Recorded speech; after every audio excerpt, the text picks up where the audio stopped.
Have you thought about this? Has it come into your mind, you know, to just think about what do I do, either as a homeowner to buy land? Because at some point we may have thought about getting, you know, investments into getting a retirement home, or even, you know, buying property either as an individual or as a group. But, you know, for most people, it can be intimidating, especially for beginners, because you don't know what are the do's, what are the don'ts, what is it that you should be able to look out for. What about, you know, issues to do with the fear of the unknown? How can you ensure that you get into the right investment at the right time, you know, with the right amount of capital? Well, to help us understand more about real estate investment this morning, I'm joined to my extreme left by John Kitur. He is a project quantity surveyor. Karibu sana, John. Thank you so much, Ram. Good morning. Thank you very much for finding time to join me. Yes.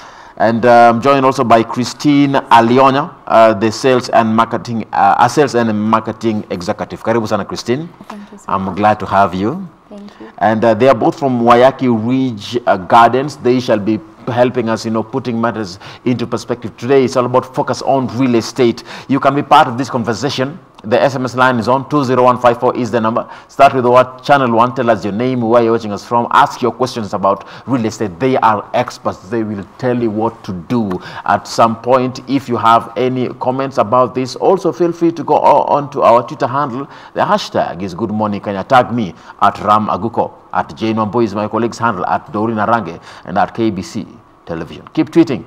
Keep texting. Warm welcome to you. And as we talk about these issues to do with real estate, I will start with you, John. Yeah. For beginners, it can be a problem. True. Because you don't know what are the do's and the don'ts. But now we shall be dwelling into that as we continue this conversation. But first of all, starting, you know, in the national perspective, what are the opportunities that are there for the youth, especially when it comes to real estate?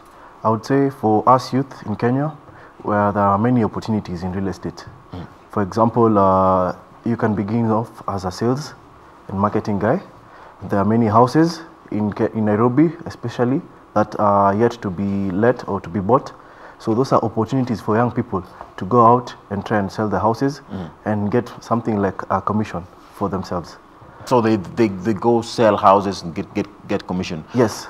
And normally you don't have to, in this new age where we have digital marketing and we have social media, there are many platforms in which you can express yourself to try and sell these houses and also be connected and find out about these new opportunities coming up. Now this is through sales? This is through sales. You are in sales. How does it take you? How is it taking you so far? Is it, you know, paying the bills and working out for you? Yeah, so far so good. It's been an amazing journey since I started, and I can say that real estate is a good thing. And apart from the youth, it's a long-term investment. It's an asset actually. So I think it's a good thing, and I can encourage the youth to work on it. It's a good thing to do. I have what she's saying. She says it's an asset. True. Not just for the youth. Yes. But also for those who are aging. It's an asset. Yes, it applies to everyone. It applies to everyone. Yes. But now, there's this fear of the unknown. Yeah. You don't know what to do, what to look out for, what not to do, what amount of money should I spend, you know, even if someone wants to buy property, someone wants to get into, because they get from the sales agents and then they get to buy. But also for the youth, they are able to, you know, they don't know what to do in terms of how much, how will I know the kind of expense to go through for me to be able to sell this property? What are the do's and the don'ts when it comes to real estate? Normally, I would speak on the perspective, I'm a sales guy. So normally, if you have a property you're looking to sell, usually you identify your target market. So for example, I have houses along Wayaki Way. I would say I would try and go through companies that are located along Wayaki Way and have a way in which I'll try and present myself. For example, if the house is to be sold in Wayaki Way, I would approach companies like Safaricom. All right. I would approach any other company located there. You look out for them. You look out for them. It means you must do your research at some point. Yes, you do your research, and then you identify if these houses are going for such and such amount of money. You look at the company, you look at if the people there are able to afford these houses, so that you don't go around. You work smart in a way.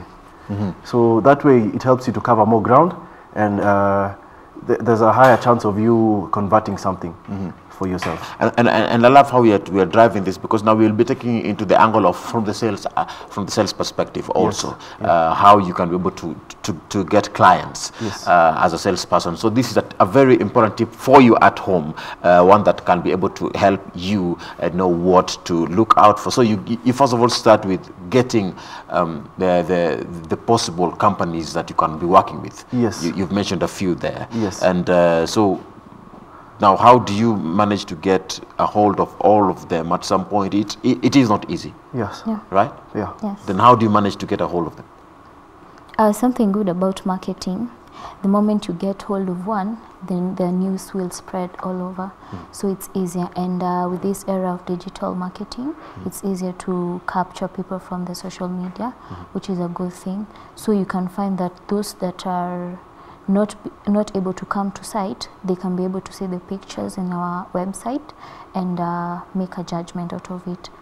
Yeah, apart from walking in. And have you had cases of, you know, getting all of them and then you get rejections at some point? Yes, yes. It even happened through, you expect some family and friends to help you, to assist you more. So, but I wonder how. Yeah. So, yes, there are many instances like those ones. So personally, I also got one where I approached a family friend of mine who I thought would be in a better position to assist me because they were in that organization, and I thought they would give me a contact person to help me. So, yes, sometimes you get frustrated, but in sales, we normally say you have to do everything with a smile. You have to have a strong heart and always be cheerful. But now, most people, when it comes to sales, in the sales side, they normally go for, first of all, they start with the family. Yes. I don't know, but I've seen it happen in so many instances, because someone working in sales will first of all target the family member, the brother, the sister, the uncle, one of the cousins, one of these big uncles who used to promise you that Peter to KCP. Yeah. And then now you're in sales, they're nowhere to be seen. What do you feel people should be looking out for in terms of sales? Who should you start with? In terms of your closeness with people, your family. Who are the best kind of people to interact with? Because you've said in your experience you went for family, but they were never there. They never showed up. Yeah. Then which are the best places to look out for? If family could be a reason, did it work out for you in terms of family? Yeah, in terms of family, yes, I think so, at some point. But basically, apart from, that they normally shy off. They're like, this is, it's not a good idea, or this is what I can do. But from my point of view, I get a lot of support from my family. So you find that they link you up with more people. So like if you have an uncle, he'll link you up to another one, he'll link you up to an investor. So I think families do help. Yes. At some point because of the links. Yes. From you, apart from family, where else do you go to? I approached, when I finished school, I approached some of my lecturers because we're in the same. I studied something related with construction, quantity survey. Wow, okay. So I also used them because they were my mentors in school. And they know some of these people and players in the construction industry. So you use whatever resources you have at your disposal. That's what I would advise. You can start from friends or family or your even employers. They might help. All right. Yeah. Now you've mentioned quite a bit in terms of research. Yes. You said you should be able to gauge the kind of people you want to work with. Yeah. And the kind of people you want to look out for. Yes. It means at some point we need awareness. Yes. We need people to be self-aware about this. Do you think that in Kenya, people are really, people have that educational value, they have that, knowledge about real estate so that they avoid, getting misinformed or conned, as a matter of fact? Yeah, I would say there's need for a lot of education in the market, because you find when you engage with a potential client, you talk about mortgage plan, and sometimes you lose them. When you tell them you have different offers depending on the house, what time you're buying the house. For a good example is Waiyaki Ridge Gardens. We are doing it in phases. We have phase 1, 2, and 3. So sometimes I might tell them, since phase 1 is complete, there's a different price from houses which are in phase 3. So there's a mechanism in why, as to why there might be a different price for each house depending on the availability. What mechanisms are there? Yes. For example, if a house is ready for occupation right now, you can pay the full amount. But if you're going to buy a house and then you move in next year, maybe August, the price will be different. Yes. And for you on your end, in terms of the same, is there awareness in terms of real estate for the Kenyans? I think we're not there yet. So in terms of, okay, people are shying off for the real estate and all that. So I think that we're not there. So in terms of what people should be looking out for? What people should be looking at, it depends on how you communicate to people. Yes. So the knowledge that that they have depends also on how you give it to them. Give it to them. Yes. Yeah. So if you're trying to sell something to them, you must be a master in what you're selling. You must be a master. So that you can answer all these questions. Someone who deals with sales, yes, you have to convince someone because you want them to commit to something. Now, you said that they have different prices. Yes. They vary. Yeah. Depending on the house. Yes. But now I'm looking at from the buyer's perspective. Yes. I know at some point it can be challenging for the buyer. Yes. What are the things that buyers should be looking out for before they get a hold of a property and sign that deal and pay that amount of money that they want to be paying? What are the things that they should be looking out for from the buyer's perspective? Number one is location, where you locate the property. You know, sometimes if it's on the road, there's easier access. But if you have to go further from the road, then the prices should not be the same. Also, you look at amenities. Like Nairobi, we have a difficulty with parking. So you look at your situation, whether you need parking, and you consider that before buying a house. You also consider the services. Do I have water here? Or am I using borehole water? Do I have city council water? You also look at things like sewer connection. All those items factored in your purchasing of a house. Sometimes you might have a property that doesn't have a proper sewer connection. So you have what do you call it? This where Cohen was taken.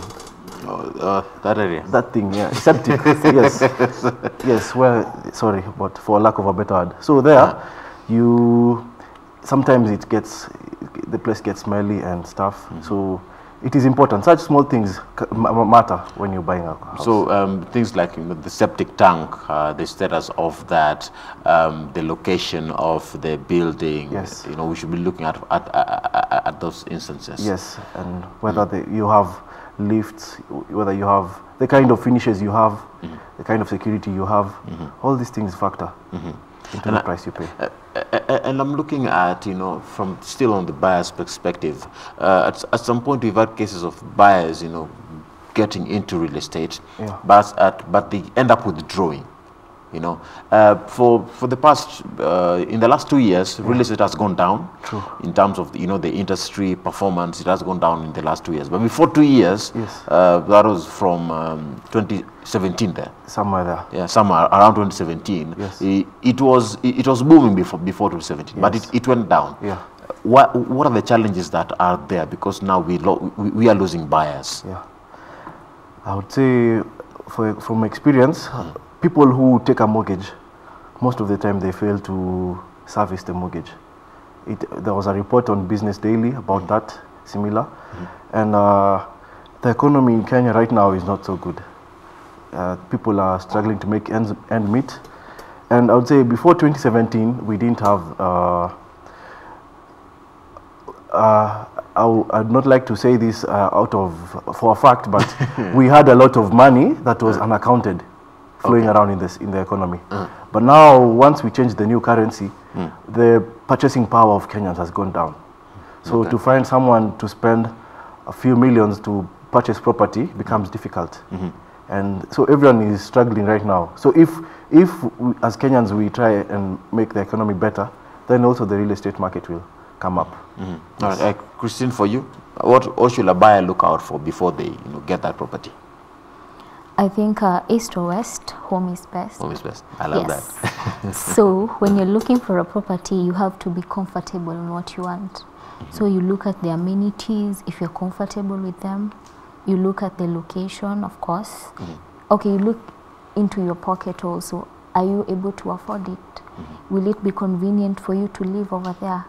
So I think buyers should look on three main things: location, amenities, and the services that they offer. Yes.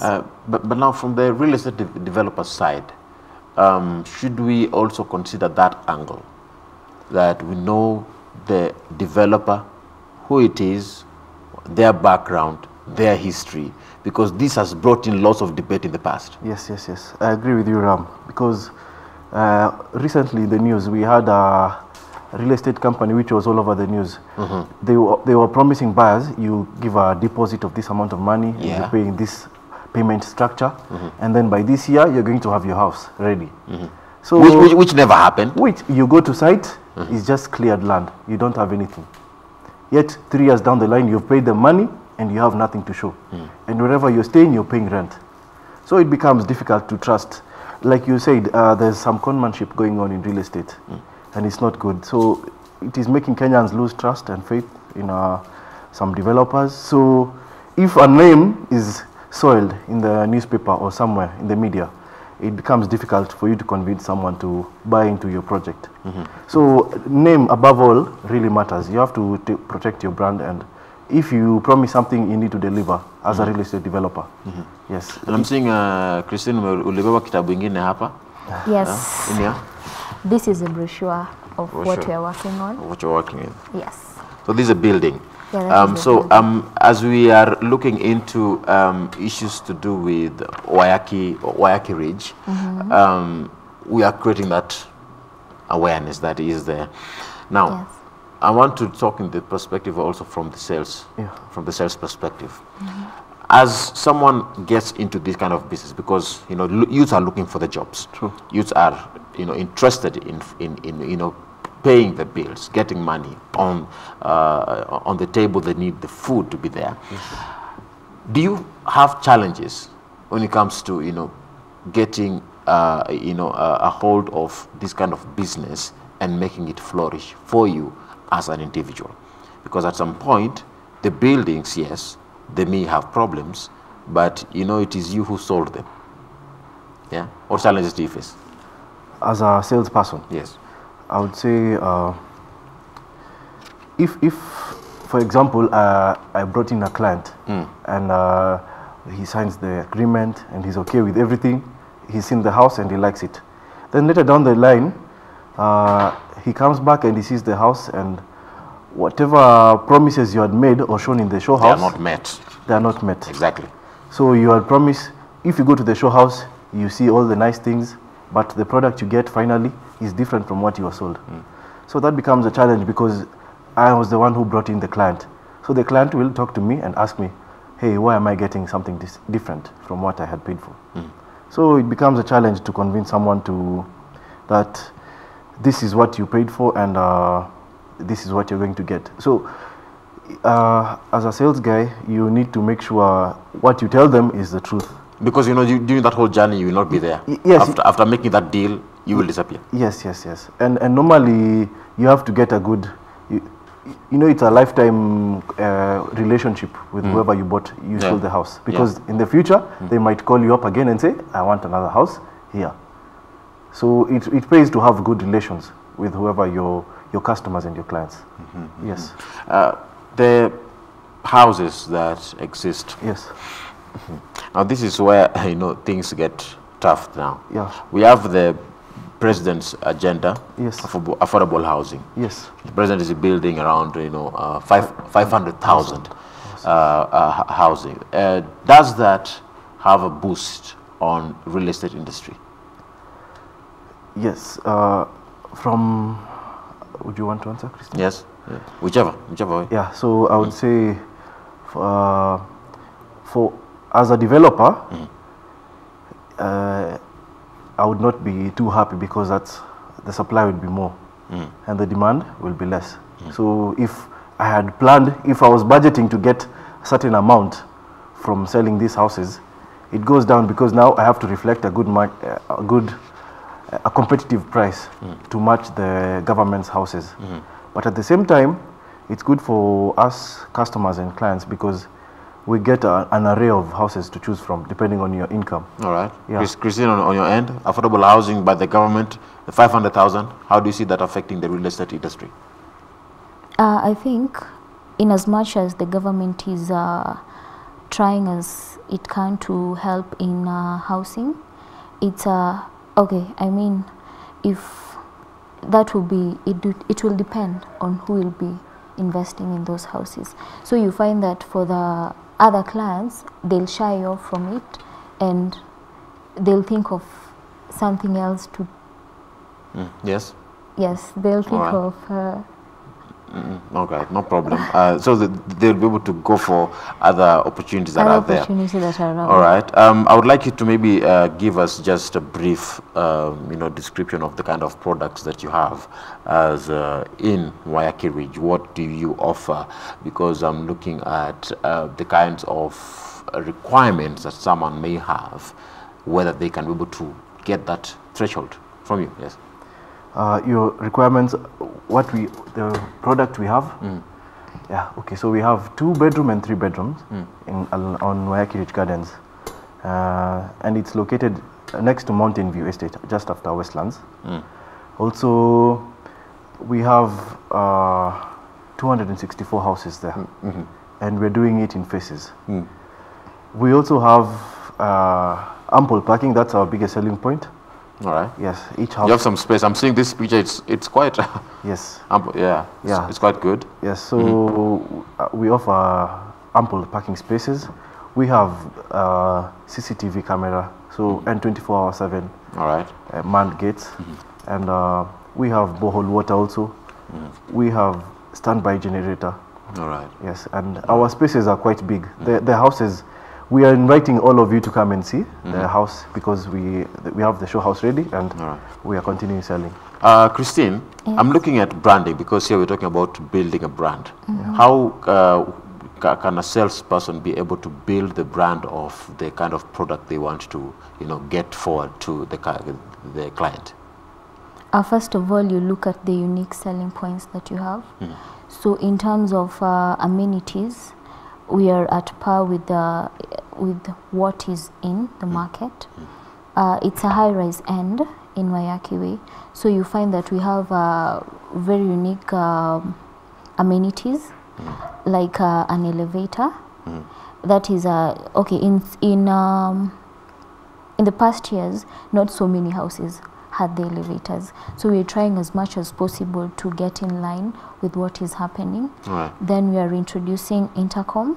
That is for security purposes. So you'll find that before you receive a guest or anything else, you know what is happening. Then a perimeter wall, of course, and electric fence for security.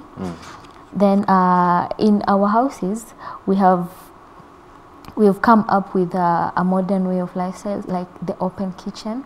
So part of the challenge that we're facing, you see in the age bracket, the people that are buying, you find that they are of maybe, let's say, 30 to 35, 40, and the rest.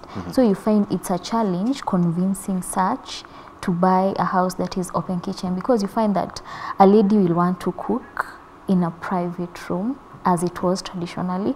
So we want to remove the notion that, okay, you can do an open plan kitchen where your kids can see you around. Because things develop with time. That's what the modern standard we're trying to, the urban lifestyle. So you're saying the modern standard now, or the modern way, technique or style, is the open kitchen. The kitchen is open to everyone. Yes, we are saying, you can come in. We are encouraging you to just walk in the kitchen and helping. Yes.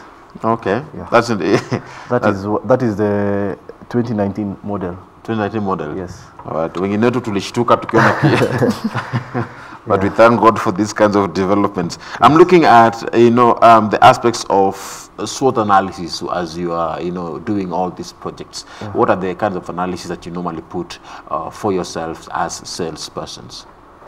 So as a salesperson, you look at what unique selling point do you have to tell someone, convince someone, Yes. hey, leave all these houses, please come and check out my house because it has this feature which you won't be getting anywhere else. For example, Waiyaki Ridge Gardens, we have a children's play area. To get that in apartments in Nairobi is quite difficult. So we normally emphasize on those points and try and talk to them and bring them to site and tell them this is what we have. All right. And maybe the only weaknesses or challenges we might tell them we might be having right now is the convincing, if I'm a salesperson, convincing someone to come to site and see it. Come to the site and see Because it. most of the time I'm the one engaging them, going to their offices or something. I would like to bring this discussion to a close with, maybe giving you the opportunity. You can tell us how people can get a hold of, Waiyaki Ridge, whether you have contacts or if at all you're on social media. Yes. Right. So we are on social media. You can find us on Facebook at Waiyaki Ridge Gardens. The Ridge is capital. And we also can be found on our website, waiyakiridgegardens.com. Our mobile phone numbers are 0712 882288. And our Airtel line is 0780 888 444. All right, thank you very much. That is Christine Alionya. I wish you the best. Mnafanya kazi nzuri sana. I'm inspired. Asante sana Ram. Maybe I will be a salesperson. Yes, you should sell a house. You get your commissions. And get my commissions. Yes. That is John Kitur. They're both from Waiyaki Ridge Gardens. It's all about matters real estate this morning. Keep texting, keep tweeting. We're taking a short break. We'll be back in a bit. But keep it Good Morning Kenya. Remember, it is Tuesday. And when it's a Tuesday, you know that matters health will be put into perspective. Jane Wamboi is coming up. And the kind of discussion we are going to hold is one that you don't want to miss. So keep it Good Morning Kenya. Keep texting, keep tweeting. My name is Ram Aguko. See you on the other side of this break.